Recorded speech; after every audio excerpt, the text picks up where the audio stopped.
कोई बातों बातों में बात कर लेता है, कोई बातों बातों में मुलाकात कर लेता है। बड़ा होता है जवाब देना मुश्किल जब कोई खामोश होकर सवाल कर लेता है। ये मेरे बाप दादा ने यादव नहीं बनाया था, चमार नहीं बनाया था, पासी नहीं बनाया था, तेरे बाप दादा ने जाति बनाया है। घरों में बैठे हमारे गुलाम लोग हैं, उनके पैरों से बेड़ियां खुल सके और तेरे बाप के घर में हमारे लोग भेजने का काम कर। जिस दिन ईवीएम बदलेगा, जिस दिन सत्ता बदलेगा, उस दिन आपका न्याय बाबा साहब के संविधान से न्याय होने लगेगा।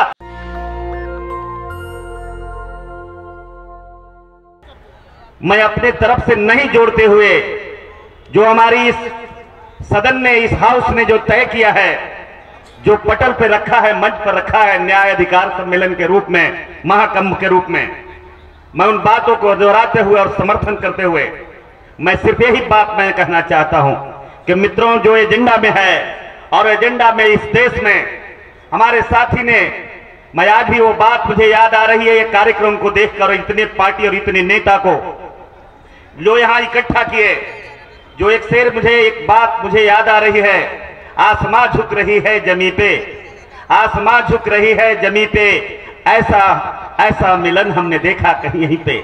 एक कार्यक्रम देखकर मुझे लगा ये बिल्कुल, ये जो आंदोलन है ओबीसी का, एससी का, एसटी का, एनटी और डीएनटी का, ये बिल्कुल क्रांति का रास्ता पकड़ रहा है।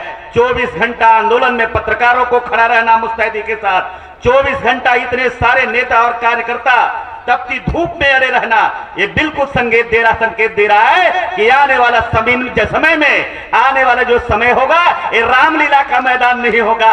जब क्रांति के रास्ता खुलेगा तो ये बुद्ध लीला और भीम लीला का मैदान बनेगा। ये रास्ता खुलता हुआ दिखाई पड़ रहा है।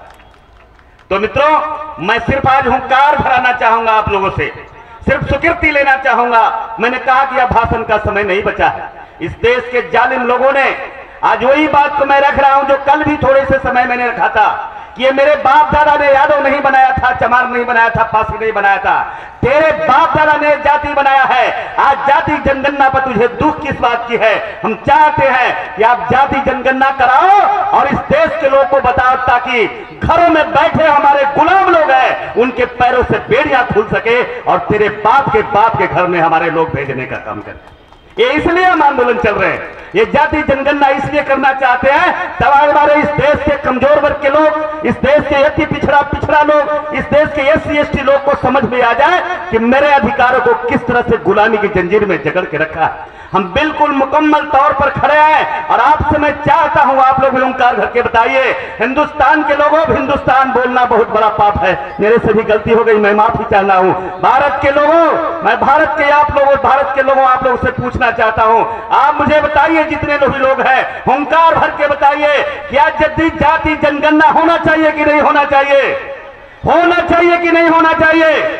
जाति जनगणना होना चाहिए। और मैं कहता हूं ये जाति जनगणना तभी होगी जब इस देश में बेईमानी से देश के लोकतंत्र और इस देश के जनादेश को हत्या करके आज इस देश के सत्ता पर जो बैठा है आरएसएस मुखौटा बंद करके उसे सत्ता से हटाना पड़ेगा। और इधर इस सत्ता से तभी हटेगा जब ईवीएम से भारत में नहीं बैलेट से चुनाव होगा, तभी इस देश में सत्ता हमारी आएगी, तो हम जनगणना करा पाएंगे।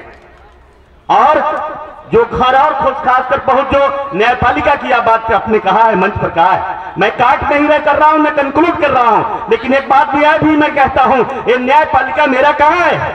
आप लिख दो, आप अपने मीडिया से कह दो। आज भी मैं कहता हूं, आज भी भारत के अंदर जो न्याय व्यवस्था है वो न्याय व्यवस्था भारत के लोकतांत्रिक और भारत के संविधान के तहत नहीं, जाति देखकर इंसाफ किया जाता है, न्याय और सजा दी जाती है। इसलिए आज भी ये न्याय व्यवस्था पर मुझे भरोसा नहीं है। मैं आपसे कहना चाहता हूं, जिस दिन ईवीएम बदलेगा, जिस दिन सत्ता बदलेगा, उस दिन आपका न्याय बाबा साहब के संविधान से न्याय होने लगेगा। हम वो भारत देखना चाहते हैं, वो संविधान से देश को चलाने की बात करना चाहते हैं। मित्रों, समय का अभाव है, पीछे से इशारा हो रहा है। मैं आयोजक बंधुओं को, खास करके इस संस्था से जुड़े ओबीसी फ्रंट और तमाम 500 संगठन के लोग यहाँ पर जुड़े हैं, मैं तमाम लोगों को दिल से बधाई देता हूं, मुबारकबाद देता हूं और अपने आप को इस आंदोलन से जोड़ते हुए आपको हिम्मत देता हूं। आप तैयारी करिए, 24 से पहले का भी तैयारी करिए। मैं भी एक भाई, एक बेटा आपके लहू में मिला है, आने वाला दिन में होगा तो मैं एक टेलर जरूर आपके सामने पेश करूंगा। ये मैं प्रॉमिस करके जा रहा हूं, वादा करके जा रहा हूं। लेकिन एक बात मैं आपको कह रहा हूं, आप मुझे बताइए, जो 24 इतनी बड़ी चुनौती है, मीडिया के साथियों आपकी भी चुनौती है। आपका मीडिया का अधिकार खत्म कर दिया, इस देश में लोकतंत्र को खत्म कर दिया, चारों स्तंभ को खत्म कर दिया। आप मुझे बताइए, 24 में, आने वाला 24 में ARSS की सरकार जो है, जातिवादी ब्राह्मणों की सरकार है, आप हटाएंगे कि नहीं हटाएंगे? बोलिए, हटाएंगे कि नहीं हटाएंगे? भगाएंगे कि नहीं भगाएंगे सत्ता से? पक्का हटाएंगे? प्रॉमिस है, वादा है। एक गाना सुना था, वादा किया तो, बोलिए ऊंची आवाज में, वादा किया तो, वादा किया तो। मीडिया के लोगों, एक संदेश दे दो और हम हुंकार भर रहे हैं। मेरे साथी ने भी कहा था, कुछ सही क्षण पहले कहा था, जिस दिन 10 लाख लोग भारत के अंदर जेल का यात्रा की तैयारी कर लेगा, उस दिन ये गोदी मीडिया में बैठे लोग ये मोदी का चेहरा नहीं दिखाई पाएंगे। इतना काला हो जाएगा कि दुनिया की सारी रोशनी से नहा दोगे तो सफेद नहीं दिखाई देगा। इसलिए मेरे मित्रों, तैयारी करो, हतोत्साहित नहीं करो। यह देश 1500 साल गुलाम रहा है, 1500 साल हम गुलामी की जिंदगी जिए हैं। इसलिए चिंता मत करो, कुछ दिन में आज जो हुआ है समय नहीं है।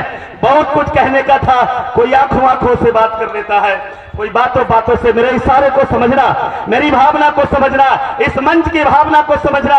कोई बातों बातों में बात कर लेता है, कोई बातों बातों में मुलाकात कर लेता है। बड़ा होता है जवाब देना मुश्किल जब कोई खामोश होकर सवाल कर लेता है। एक खामोशी नरेंद्र मोदी, इस 125 करोड़ में 110 करोड़ हिंदू भारत के जनता की खामोशी है। उस खामोशी से समझना, तुम आज जबरदस्ती सत्ता में बैठकर हमारे छाती पर बुलडोजर चलाना चाहते हो, हमारी छाती पर बाबा साहब के संविधान को मिटा देना चाहते हैं। तो मैं तुझे बोल देना चाहता हूं, हम जी छोटी धीरी आवाज में नहीं, ऊंची आवाज में मैं बोल रहा हूं। तेरी ईडी और तेरी सीबीआई और इंटेलिजेंस जो भी है, उसे चैलेंज कर देता हूं। चलाओ तुम डंडा, चलाओ बुलडोजर, लड़ो, फैसला कर लो वादी, लेकिन अप्रत्यक्ष लड़ाई क्यों लड़ते हो? आओ ना मैदान में, तय कर लो वोट क्लब पे, तय कर लो तारीख लाल किला पे, तय कर लो ये रामलीला मैदान में। तेरे डब्बे के दूध से अगर मेरी दूध बाप की दूध हार जाएगा तो मैं चला जाऊंगा भारत छोड़कर, और नहीं तो तुझे अपने बाप के घर जाना पड़ेगा। ये भारत में राष्ट्रभक्ति सिखा रहा है।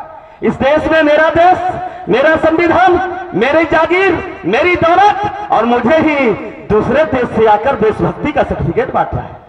देशभक्ति, तुम में देशभक्ति है। तुम्हें देशभक्ति होता तो महात्मा गांधी की हत्या करता। तुमने देशभक्ति होता तो इस देश के संविधान को चुनौती देता, खत्म करता। तुममें देशभक्ति होती तो तुम 125 करोड़ लोगों के भावनाओं के विरुद्ध में काम करता। इसलिए मैं तो उसे देशभक्त नहीं, लेकिन अफसोस मैं फिर भी आज मैं कह रहा हूं, लाचार उनसे नहीं हूं। ये चौककुट्टी ऐसे लोग हैं जिनकी आजमाइश नरेंद्र मोदी जी हो चुकी है। याद करिएगा, जब मंडल के खिलाफ आपका मंडल लेकर निकले थे, बड़े अच्छे से आपके आका आडवाणी जी को मालूम है जिन्हें कितना सत्कार करके कहां भेज दिया गया था। और 6 दिसंबर की तारीख भी आपको याद कर लेना, जब चैलेंज तुमने देश के संविधान को दिया था, तो मुलायम सिंह यादव मुलायम सिंह यादव जैसा बेटा तेरे आका तेरे बाप को हैसियत भी बताने का काम किया था। ये भी पूरे भारत में ही दुनिया जानते हैं। इसलिए मित्रों, समय कम है, समय का अभाव है, मैं विशेष ज्यादा नहीं बोल सकता। ज्यादा बोल दिया हूं तो मुझे माफ कर दीजिएगा। मंच से भी मैं माफी चाहूंगा, अध्यक्ष जी से भी माफी चाहूंगा, क्योंकि आखिरी समय था। मैं बिल्कुल भारत के संविधान में आस्था जताते हुए बाबा साहब अम्बेडकर के भारत, सम्राट अशोक के भारत, भगवान बुद्ध के भारत को वापसी करना चाहते हैं। हम कौन कहता है धर्मांतरण करने वाले? मीडिया में न्यूज चलाता है धर्मांतरण लोग कर रहे हैं। अरे धर्मांतरण तुमने किया है, तुम करोगे, लेकिन ये हम इस देश में, ये भारत बुद्ध का देश है, भारत बाबा साहब के देश है। हम अपने घर में वापस जा रहे हैं। मुझे धर्मांतरण करने की जरूरत नहीं है, मुझे नसीहत धर्मांतरण की नहीं लेनी। इन्हीं चंद बातों के साथ मैं अपनी वाणी से विराम लगाते हुए, जय हिंद, जय भारत, जय संविधान, जय बाबा साहब भीमराव अम्बेडकर। नेशनल दस्तक की आपसे गुजारिश है कि अगर इसको बचाना चाहते हैं तो नेशनल दस्तक को सब्सक्राइब करने के लिए रेड कलर के सब्सक्राइब बटन को दबाएं, फिर बेल आइकन की घंटी दबाएं। नेशनल दस्तक को बचाने के लिए बहुत जरूरी है कि हर खबर को शेयर करें, लाइक करें, कमेंट जरूर करें।